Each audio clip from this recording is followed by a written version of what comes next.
জনাব আসিফ নজরুল, আপনি জানবেন না ব্যারিস্টার কায়সার কামাল একদিনে সৃষ্টি হয় নাই। বিজয়কে লক্ষ্য করেছেন আমাদের বিএনপির আইন বিষয়ক সম্পাদক, বাংলাদেশ জাতীয়তাবাদী আইনজীবী ফোরাম কেন্দ্রীয় কমিটির বিপ্লবী মহাসচিব কায়সার কামালকে উদ্দেশ্য করে বক্তব্য দিয়েছেন। আমি এই সভা থেকে বলতে চাই, জনাব আসিফ নজরুল, আপনি জানবেন না ব্যারিস্টার কায়সার কামাল একদিনে সৃষ্টি হয় নাই। অরুণ পাতের তরুণ দল, জাতীয়তাবাদী ছাত্র দল এই স্লোগান দিয়ে দিয়ে আজকে ব্যারিস্টার কায়সার কামাল জাতীয় নেতা হয়েছেন। আমরা আইনজীবীরা মামলা পরিচালনা করি। মামলায় যদি ভয়ঙ্কর সন্ত্রাসী বা খুনি এ ধরনের তথ্য না থাকেন, আমরা কিভাবে জানব এই আসামি মুক্তি পেয়ে খুন করবেন অথবা মসজিদের ইমাম হবেন? টানা তৃতীয়বার অর্জন করেছে দেশের সেরা সুপার ব্র্যান্ড স্বীকৃতি বসুন্ধরা টিস্যু।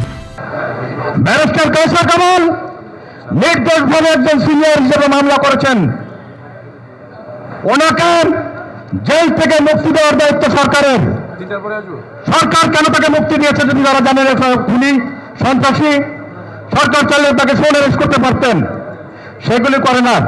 আজকে এই সভা থেকে এই সব অসংলগ্ন অসৌজন্যমূলক বক্তব্য প্রত্যাহারের দাবি জানাচ্ছি।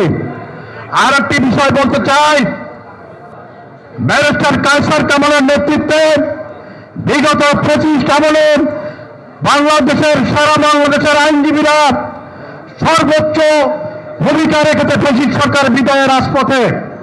সুতরাং ব্যারিস্টার কায়সার কামালকে নিয়ে কটূক্তি করতে হলে আপনারা ভেবে চিন্তা করবেন।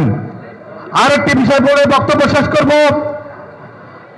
মিস্টার আসিফ নজরুল, আপনি আপনার আইন মন্ত্রণালয়ের খোঁজ খবর নেন।